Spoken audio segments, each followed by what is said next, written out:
Voici le Gojira. 33 mètres, des moteurs surpuissants et une peinture noire pour impressionner les chasseurs de baleines. C'est le nouveau bateau de l'écologiste Paul Watson, lui qui doit désormais s'interposer entre les harpons des tueurs et les cachalots de l'Antarctique.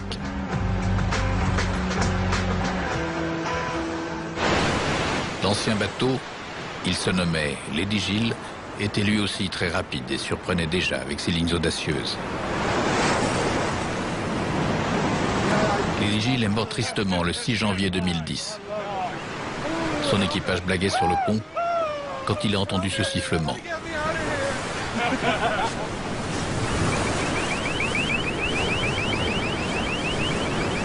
C'était un baleinier japonais.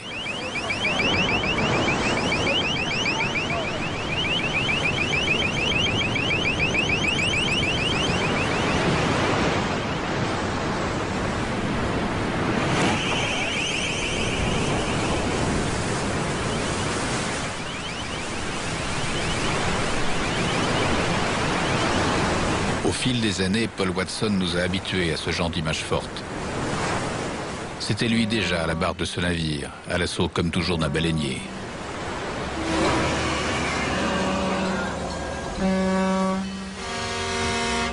Lui encore sur le point de percuter un garde-côte de la marine norvégienne.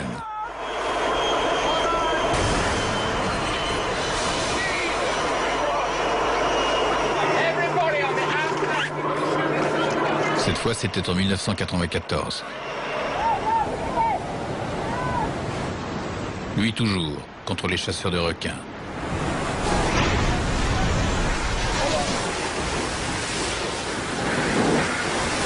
C'est comme ça qu'il agit, Watson.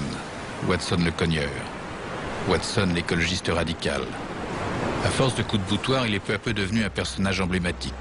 Le sauveteur des océans, le défenseur intransigeant des animaux marins, c'est lui. Qui est-il et comment vit-il? C'est ce que nous avons voulu savoir.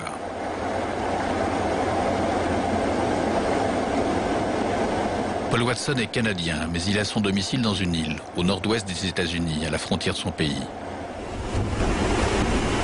Dans ce paysage froid et lumineux, tout près de Seattle et de Vancouver. L'île se nomme San Juan et la ville dans laquelle vit Watson, Friday Harbor. Bien abritée au fond d'une baie profonde, environnée de forêts, c'est une localité de 2000 habitants, calme, propre, un peu ennuyeuse.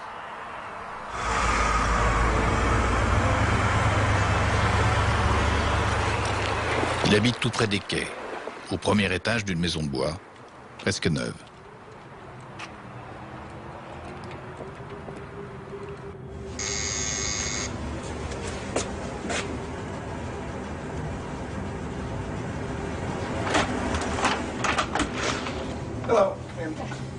Good morning. Bonjour. Bonjour. So this is your home. C'est chez vous ici? Je n'y ai passé que 3 jours en 5 mois. 3 days. 3 jours seulement. Okay. Yeah, pretty much. Oui, c'est peu. We've done Antarctica, Australia. Je suis allé en Australie et je suis revenu, puis je suis reparti. 3 jours, ça fait pas beaucoup. 5 months, pretty much it. What did you Quand buy? avez-vous acheté cet appartement? Je ne l'ai pas acheté, je le loue.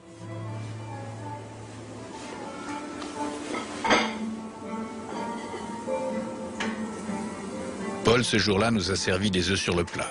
Une exception, une rareté. Il est végétalien, évite tout ce qui est animal, tout ce qui provient du bétail. Well, you know, 40% of the Vous savez, 40% des poissons pêchés dans l'océan servent à nourrir du bétail, des cochons ou des poulets.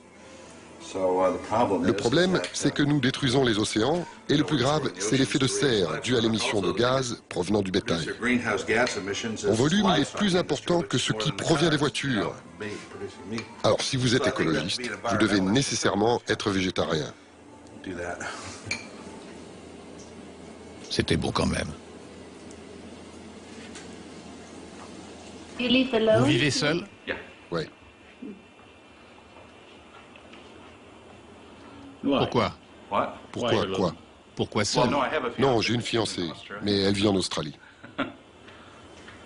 J'ai quitté la maison à l'âge de 16 ans et je suis allé travailler à l'exposition universelle de Montréal en 1967. Après, je suis allé sur la côte ouest à Vancouver et là, j'ai trouvé un emploi sur un bateau de marchandises norvégien et ensuite suédois. Après, j'ai rejoint les gardes-côtes canadiens. Paul Watson s'engage résolument dans les organismes de défense de la nature. Il est l'un des fondateurs de Greenpeace.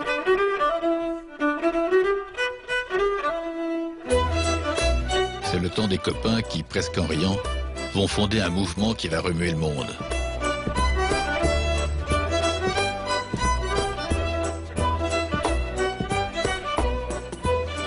Mais un jour de 1977, sur la côte californienne, il essaie de s'intercaler entre un baleinier et un cachalot.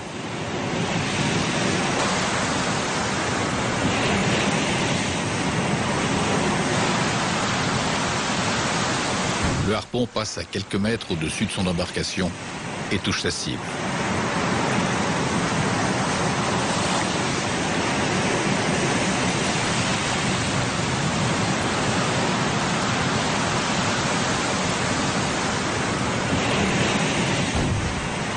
Il parvient à se hisser sur la baleine blessée. Qu'est-ce que tu vois, Paul? Elle fait quelle longueur? Une vingtaine de mètres. Pendant qu'elle roulait dans son propre sang, j'ai vu son œil. Ce que j'y ai vu allait changer ma vie à tout jamais. J'ai vu qu'elle comprenait ce qu'on essayait de faire. Elle comprenait, mais il y avait autre chose dans cet œil. C'était de la pitié. Pas pour elle-même, mais pour nous.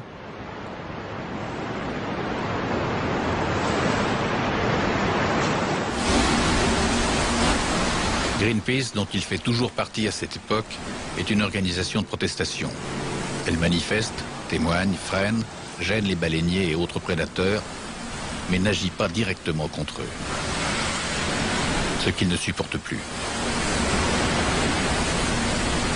Mes amis de Greenpeace disaient « Notre travail, c'est d'être des témoins. » Pour moi, ça veut dire être des lâches. Ça mène à quoi? Vous ne pouvez pas marcher dans la rue et voir une femme se faire agresser et ne rien faire. Vous ne pouvez pas voir un enfant frappé et ne rien faire. Vous ne pouvez pas voir un chien ou un chat battu à mort et ne rien faire. Alors vous ne pouvez pas rester là, debout, à regarder mourir les baleines sans rien faire. Je ne comprends pas cette histoire de témoins.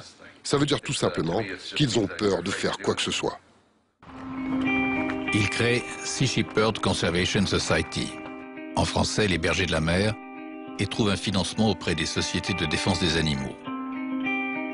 Après plus de 30 ans d'existence, son bilan est éloquent. 10 bateaux éperonnés, 11 autres coulés. Tous parce que Paul Watson et ses amis ont estimé qu'il violait les lois internationales sur la conservation des océans. Paul, pendant des années, a été le seul à agir ainsi. Les paisibles habitants de Fryderburg ont dû s'habituer à la présence de leurs voisins pirates.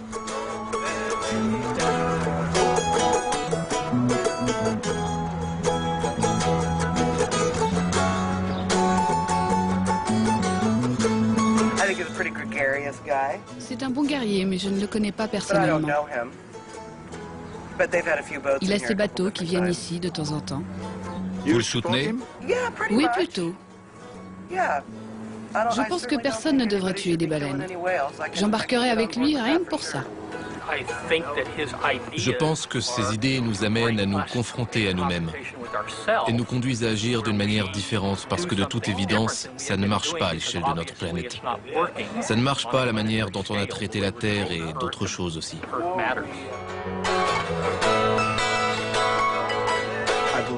Je crois qu'il faut sauver les baleines, mais je n'approuve pas ces méthodes, parce qu'il met ses équipes, son bateau et lui-même en danger. Or, la première responsabilité d'un capitaine, c'est de mettre son navire et son équipage en sûreté. Malte, été 2010. Point de départ de la campagne de Sea Shepherd nommée Blue Ridge, la rage bleue. Le Stave Irwin, le bateau de Paul Watson, prend la mer et s'apprête à sillonner la Méditerranée. But, contrôler les prises des pêcheurs de thon rouge. Vérifier qu'elles ne dépassent pas les tonnages fixés par les organisations internationales pour que survive l'espèce. C'est cette navigation que nous avons choisi de filmer pour témoigner de l'activité de Sea Shepherd. En prémisse au départ, Paul Watson a demandé à ses proches de se réunir autour de François Quatrefils, un biologiste, spécialiste des milieux halieutiques et spécialement du thon.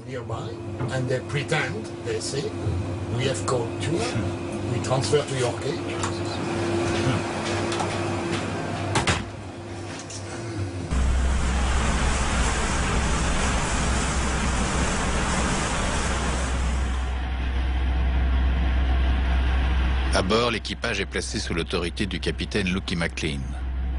Tout à la fois français et américain, il vit continuellement sur le bateau et assure les voyages d'un continent à l'autre au rythme des différentes campagnes. Paul tient pourtant la barre quelquefois. C'est lui qui prend les décisions importantes, mais il laisse la direction du navire au jeune capitaine.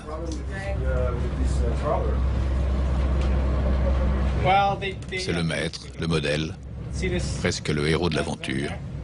Un héros souriant, aimable, mais réservé.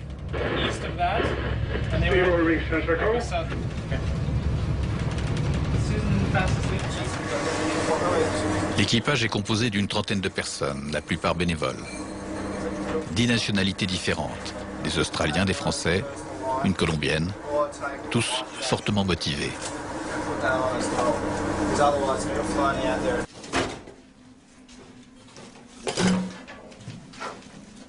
We will be dealing in the Mediterranean with illegal fishers who On va être confronté à des pêcheurs illégaux méditerranéens. out to make as much money as they can. Ils sont là pour faire le plus d'argent possible et le plus rapidement possible. Fisheries, Ils sont sans doute dirigés par la mafia ou des réseaux souterrains. The underworld. Je ne m'inquiète pas trop tant que les choses sérieuses n'ont pas commencé. Ça va être passionnant. Garanti, il va y avoir des sensations fortes.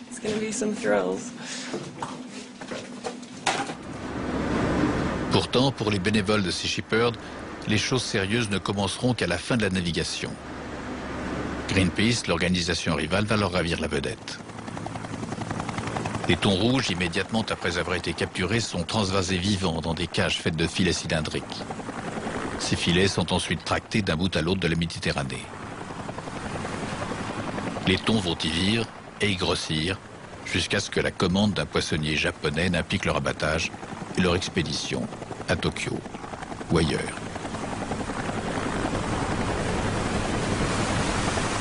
Mais durant cet été 2010, c'est donc Greenpeace qui va tenir le devant de la scène.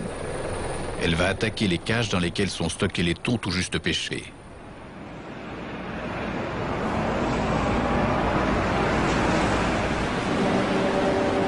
Ces militants à bord de radeaux pneumatiques tentent d'abaisser le niveau des filets pour laisser le poisson s'échapper. Mais ils n'y parviendront pas. Les pêcheurs vont réagir et ces images faire le tour du monde.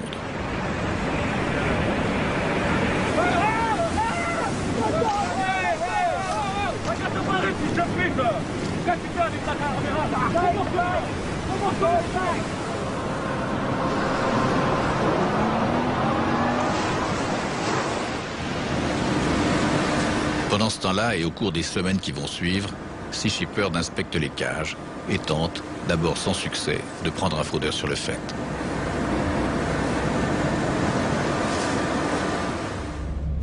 Cette fois moins extrémiste que Greenpeace, Paul Watson souhaite n'attaquer que les thoniers clairement en infraction avec la législation.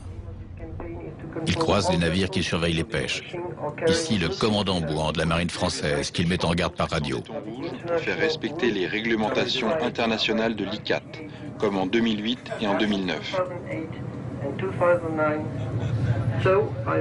Ce que nous vous demandons, c'est de ne pas gêner les bateaux français ou européens qui pêchent légalement. Dis-leur qu'on apprécie ce qu'ils font. Dis-leur que nous sommes une organisation qui contrôle les filets. Commandant Bouhan, nous avons bien reçu votre message. Bravo, messieurs, vous faites du bon boulot. On est là aussi pour documenter la pêche. Nous sommes intéressés dans les navires illégaux. Paul Watson dispose d'un hélicoptère qui lui permet d'avoir une zone de surveillance étendue.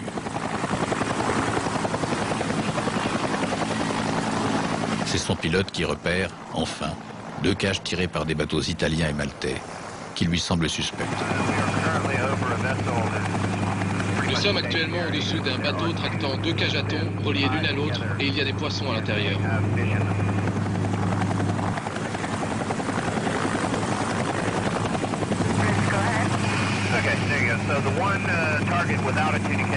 Une de nos cibles qui ne tracte pas de cage est le Cesare rustico.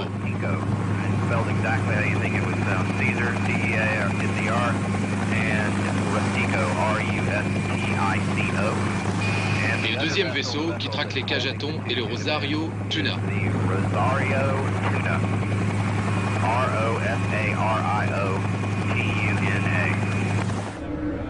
À bord, tout l'équipage écoute les avis de Romain Chabrol.